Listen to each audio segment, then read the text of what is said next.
ঢাকা বিশ্ববিদ্যালয়ে ভর্তি পরীক্ষার বাকি আর মাত্র 10 দিন। 10 দিন পরে তোমার পরিচয় তৈরি হবে। হয় তুমি ঢাবিয়ান, না হলে সারা জীবনের মতো একটা আফসোস থেকেই যাবে। আজকে আমরা ইংরেজির 4 নম্বর ক্লাসে ঢাকা বিশ্ববিদ্যালয় ভর্তি পরীক্ষা নিয়ে একটু কথা বলতে যাব এবং ইংরেজির কিছু গুরুত্বপূর্ণ আইটেম এবং কিছু গুরুত্বপূর্ণ টপিক নিয়ে আলোচনা করব, যেগুলা ঢাকা বিশ্ববিদ্যালয় ভর্তি পরীক্ষার ইংরেজি প্রস্তুতিতে আসলে তুমি কোন অবস্থায় আসো সেটা একটু জাজ করার জন্য একটা ভালো প্রয়াস হবে ইনশাআল্লাহ। আমরা প্রথম যে কোয়েশ্চেনটা এখানে লক্ষ্য করতেছি, there are dash passengers in the compartment today.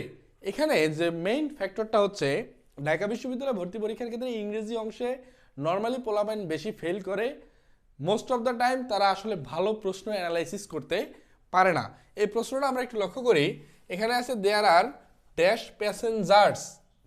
এই প্যাসেঞ্জার যে শব্দটা, এই প্যাসেঞ্জার্স এই শব্দটা হচ্ছে কাউন্টেবল নাউন। এই প্যাসেঞ্জার্স এই শব্দটা হচ্ছে কাউন্টেবল নাউন এবং কাউন্টেবল নাউন জন্যেই এটাকে আমরা প্লুরাল করতে পারছি। কাউন্টেবল নাউন জন্যেই এটাকে আমরা প্লুরাল করতে পারছি। আনকাউন্টেবল হলে কিন্তু আমরা প্লুরাল করতে পারতাম না। এখানে অপশন এ নাম্বারে যেটা আছে লিটেল, এই লিটেল আমরা জানি সবসময় বসে হচ্ছে আনকাউন্টেবলের ক্ষেত্রে, সুতরাং এই লিটল আমাদের এই অপশনটা হবে না। অপশন বি এ আছে লেস, আনকাউন্টেবলের ক্ষেত্রে হবে না।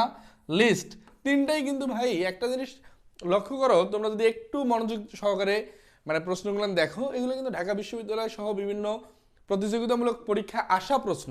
অথচ এই তিনটা অপশনই কিন্তু কোনোটাই কাউন্টেবলের সামনে বসে না। কাউন্টেবলের সামনে বসতে পারে হচ্ছে fewer. There are fewer passengers in the compartment today.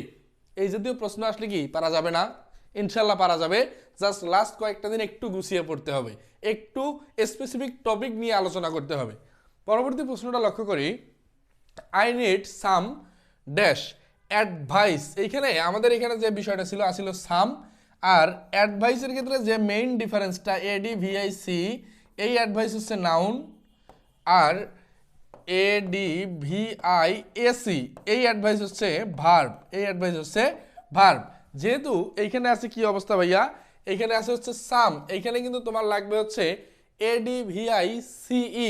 ADVICE আমাদের এই কোশ্চেনে কাঙ্ক্ষিত অ্যান্সার হচ্ছে I need some advice, ADVICE। আমরা একটু পরবর্তী প্রশ্নটা লক্ষ্য করি, পুট ড্যাশ এইস হেয়ার, অর্থাৎ আর্টিকেল থেকে আসা একটা প্রশ্ন এবং আর্টিকেলের ক্ষেত্রে তোমাকে একটা জিনিস মাথায় রাখতে হবে, এইখানে এইস এর উচ্চারণ কীরকম। আর্টিকেল কিন্তু সবসময় উচ্চারণের উপর বা সাউন্ডের উপর নির্ভর করে আর্টিকেলটা তুমি নির্ণয় করবে। আর্টিকেল কিন্তু ভাওয়েল আছে, কনসোনেন্ট আছে, এটার থেকে বড় ফ্যাক্টর কি সাউন্ড দিচ্ছে, কি সাউন্ড দিচ্ছে সেটা নির্ভর করে তোমাকে আর্টিকেলটা বসাইতে হবে। এইস এর উচ্চারণ যদি আমরা দেখি, এ রস্বই চ, এইস, অর্থাৎ ভাওয়েল সাউন্ড দিচ্ছে। যেহেতু ভাওয়েল সাউন্ড দিচ্ছে তার আগে বসবে হচ্ছে এন। আমাদের এই প্রশ্নের কাঙ্ক্ষিত অ্যান্সার হচ্ছে বি নাম্বার। আমাদের এই প্রশ্নের কাঙ্ক্ষিত নাম্বার অ্যান্সার কি ভাই? An, B number. কারণ কি, ভাওয়েল সাউন্ড দিলে আমরা জানি তার আগে বসে হচ্ছে এন, কনসোনেন্ট সাউন্ড দিলে বসে হচ্ছে এ, নির্দিষ্ট করে বোঝালে বসে হচ্ছে দা। পরবর্তী প্রশ্নটা লক্ষ্য করি, article is used based on. আমরা যে প্রশ্নটা একটু আগে বলছিলাম, article is used based on sound. এই প্রশ্নটা ঢাকা বিশ্ববিদ্যালয় ভর্তি পরীক্ষায় আসেনি, বা ঢাকা বিশ্ববিদ্যালয় ব্যতীত অনেক ভর্তি পরীক্ষায় আসছিল। Article is used based on কি, আসলে আর্টিকেল কিসের উপর নির্ভর করে ব্যবহার করা হয়? আর্টিকেল ব্যবহার করা হয় কিসের উপর? সাউন্ডের উপর ভিত্তি করে। স্পেলিং বা যেটাকে আমরা বলি বানানের উপর না ভাইয়া, আর্টিকেল বানানের উপর নির্ভর করে না। আর্টিকেল প্রোনাউন্সিয়েশনের উপর নির্ভর করে না। আর্টিকেল অর্থের উপরও নির্ভর করে না। আমাদের এই প্রশ্নের কাঙ্ক্ষিত অ্যান্সার কি? সাউন্ড। খুবই গুরুত্বপূর্ণ, খুবই গুরুত্বপূর্ণ কিছু টপিক নিয়ে আমি প্রত্যেকটা ক্লাসে আলোচনা করতেছি। ঢাকা বিশ্ববিদ্যালয় ভর্তি পরীক্ষার তোমার ইংরেজির প্রস্তুতি কী অবস্থায় আছে এটা জাজ করার জন্য ক্লাসগুলো একটু রেগুলার করো। আজকে আমি 4 নম্বর ক্লাসে আছি, বিগত 3টা ক্লাস তুমি আমার পেজ থেকে দেখে নিতে পারো। ইনশাল্লাহ খুবই ফলপ্রসূ হবে, খুবই ফলপ্রসূ হবে ইনশাল্লাহ। পরবর্তী প্রশ্নটা দেখি, হিজ আঙ্কেল ইজ এমপি। আবার আছে কি ভাই? এমপি। তাহলে এমপির আমরা একটু বাংলাটা দেখি কেমন হয়, এমপি এমন। সুতরাং সাউন্ড দিচ্ছে কি এর মতো, বা ভাওয়েল সাউন্ড দিচ্ছে।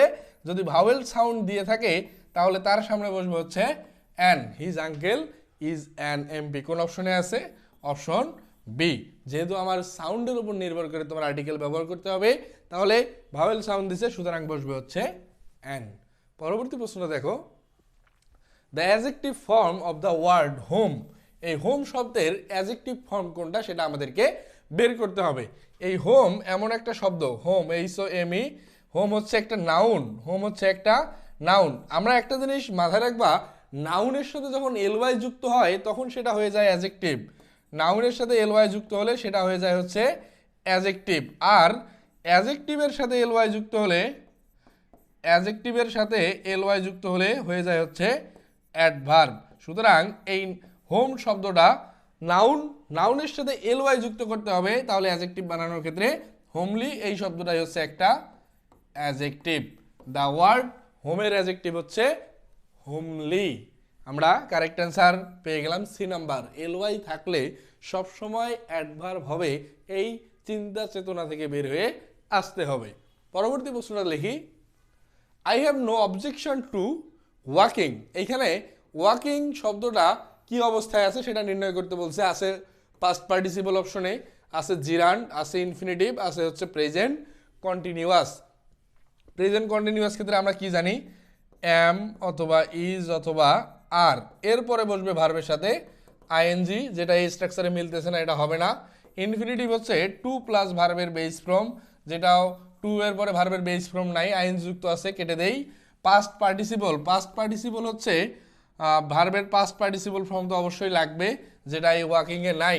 আমরা জানি জিরান্ডের ক্ষেত্রে ভার্ব প্লাস আইএনজি যুক্ত অবস্থা যখন নাউনের কাজ করে তখন আমরা তাকে বলি হচ্ছে জেরান্ড। ভার্ব প্লাস আইএনজি যুক্ত অবস্থা ইউজড অ্যাজ কি, used as noun. Verb plus আইন যুক্ত অবস্থা যখন নাউনের কাজ করে তখন আমরা তাকে বলবো হচ্ছে জেরান্ড। এখন এই জেরান্ডের ক্ষেত্রে আরেকটা জিনিস মাথায় রাখতে হবে, এর আগে আমরা পুরো বাক্যটা একটু দেখি। পুরো বাক্যটা কি অবস্থায় ছিল, আই হচ্ছে এই সেন্টেন্সের সাবজেক্ট, হ্যাভ হচ্ছে আই হ্যাভ, এখানে হচ্ছে main verb have, no objection, no objection, আমার কোনো অবজেকশন নাই। এরপরে আছে টু, এই টু হচ্ছে একটা হচ্ছে প্রেপোজিশন। এই টু কি ভাই, একটা প্রেপোজিশন। এই প্রেপোজিশনের পরে বা প্রেপোজিশনের অবজেক্ট হিসেবে আমরা জেরান্ড ব্যবহার করতে পারি। সুতরাং এই ওয়াকিং শব্দটা হচ্ছে এই বাক্যে হচ্ছে জেরান্ড। একটা জিনিস মাথায় রাখতে হবে, জেরান্ড যেহেতু নাউনের কাজ করে, জেরান্ড যেহেতু নাউনের কাজ করে, সেক্ষেত্রে অবশ্যই নাউনের স্পেসিফিক অবস্থানে জেরান্ড বসবে, নাউনের স্পেসিফিক অবস্থানেও জেরান্ড বসবে। সুতরাং এই কোশ্চেনে কাঙ্ক্ষিত অ্যান্সার কি পাইলাম, জেরান্ড। পরবর্তী আমরা কিন্তু একটা প্রশ্ন সলভ করতেছি, বাট আমরা কিন্তু অনেক বেশি ডিটেলসে আলোচনা করতেছি যাতে এই রিলেটেড যে প্রশ্নগুলো আসে তুমি সেগুলো অ্যান্সার করতে পারো। পরবর্তী প্রশ্নটা দেখি, হি মেড হিজ চিলড্রেন ড্যাশ দেয়ার হোমওয়ার্ক এভরি আফটারনুন। এখানে পজিটিভ ভার্ব থেকে আসা একটা প্রশ্ন। কোথা থেকে আসা, পজিটিভ ভার্ব থেকে আসা একটা প্রশ্ন। এই পজিটিভ ভার্বের ক্ষেত্রে যে জিনিসটা মাথায় রাখতে হবে, পজিটিভ ভার্বের ক্ষেত্রে যে জিনিসটা মাথায় রাখতে হবে, পজিটিভ ভার্ব হচ্ছে যে কাজ নিজে নিজে করবে না, অন্যকে দিয়ে করিয়ে নেবে। এইখানে আসলে হচ্ছে মেক দ্বারা শব্দটা, মেকের পাস্ট ফর্ম হয়ে গেছে মেড। এই মেক যুক্ত কোনো পজিটিভ ভার্ব যুক্ত কোনো বাক্য যদি নিজের কাজ নিজে করতে পারে তাহলে বসে ভার্বের বেস ফর্ম, তাহলে বসে ভার্বের বেস ফর্ম। আমরা একটু লক্ষ্য করি, হি মেড হিজ চিলড্রেন, হি মেড হিজ চিলড্রেন ড্যাশ দেয়ার হোমওয়ার্ক এভরি আফটারনুন। অর্থাৎ এই শিশুরা বা তার সন্তানেরা নিজের হোমওয়ার্ক নিজে করতে পারে কি পারে না, অবশ্যই পারে। যেহেতু পারে তাহলে বসবে হচ্ছে ভার্বের বেস ফর্ম। সুতরাং কাঙ্ক্ষিত অ্যান্সার হচ্ছে C number, he made his children do their homework every afternoon. পরবর্তী প্রশ্নটা লক্ষ্য করি, my father dash live in Gazipur. Use to আছে, was use to, use to, was use to. এক্ষেত্রে একটা জিনিস মাথায় রাখতে হবে, অতীতকালের কোনো অভ্যাস বোঝাতে, অতীতকালের অভ্যাস বোঝাতে, অতীতকালের অভ্যাস বোঝাতে ইউজ টু এর পরে বসবে হচ্ছে ভার্বের base form, use to plus V zero. অতীতকালের অভ্যাস বোঝাতে বসবে হচ্ছে ইউজ টু এর পরে ভার্বের বেস ফর্ম। তাহলে এখানে আছে ইউজ টু লিভ, এই যে আমরা ভার্বের বেস ফর্ম পেয়ে গেছি। সুতরাং আমাদের এই ইউজ টু লাগবে পাস্ট। এখানে আছে ইউজ টু বেস, কেটে দেই, ওয়াজ ইউজ টু হবে না, ইউজ টু। আমাদের এই প্রশ্নে কাঙ্ক্ষিত answer C number, used two.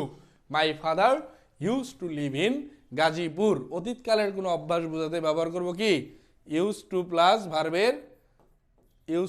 ভার্বের বেস ফর্ম। আমরা পরবর্তী প্রশ্নটা একটু লক্ষ্য করি।